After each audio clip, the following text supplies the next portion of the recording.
Our good friend E3 is right around the corner, and Nintendo, being the adorable little rebels they are hosting their own direct instead of a panel at the event, because screw the system, and they are going to announce some juicy information for our grubby little internet hands. Joker has been out for just over a month now, and it seems like we're continuing the trend of making the DLC fighters crazy powerful.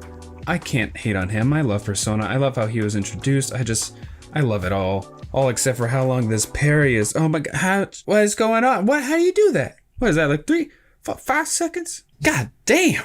But we ain't here to talk about this Joker. We're here to talk about all the other possibilities that could be coming to gaming's biggest crossover. I have a strong feeling that we're going to see a character announcement, or at least a tease at E3. It has been a suitable amount of time since Joker has been released, and the hype is starting to die down a bit now. Perfect time to ramp it back up by teasing a new character. Now, I have 2 predictions for who this next fighter is going to be, and both have some pretty strong evidence. The Monster Hunter.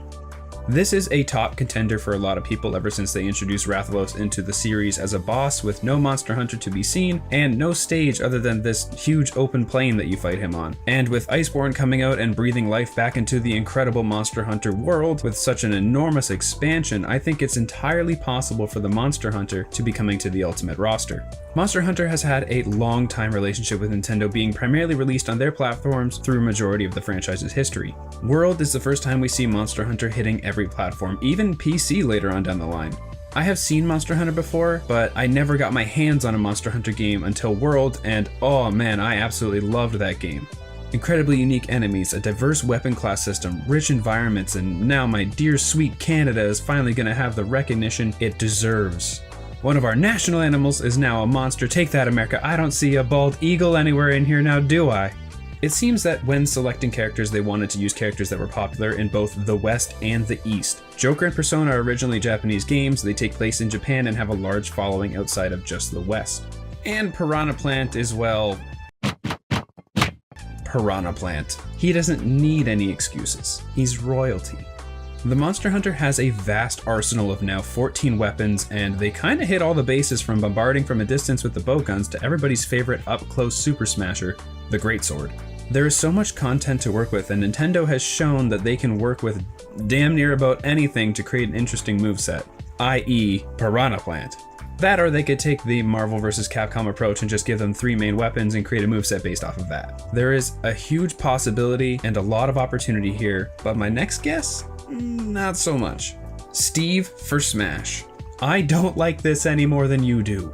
It is a huge possibility, one that we can't cast aside no matter how much some people don't want it. Minecraft was what Fortnite is now, an unstoppable juggernaut hitting every platform known to man and selling millions. Whether people like to admit it or not, Minecraft is a staple in the history of gaming, and Steve has become an iconic gaming figure. Minecraft is currently having its 10-year anniversary with a bunch of announcements. One of those could be Steve coming to Smash.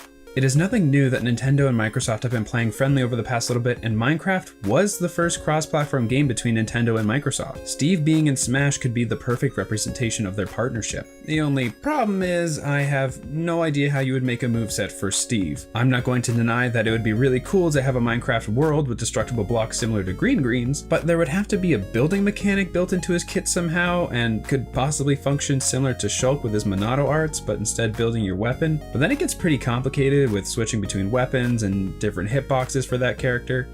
I'm not as against Steve as I originally was. I know some people are pretty pissed about it. I mean, for Christ's sake, there are even petitions going around to make sure he doesn't get in.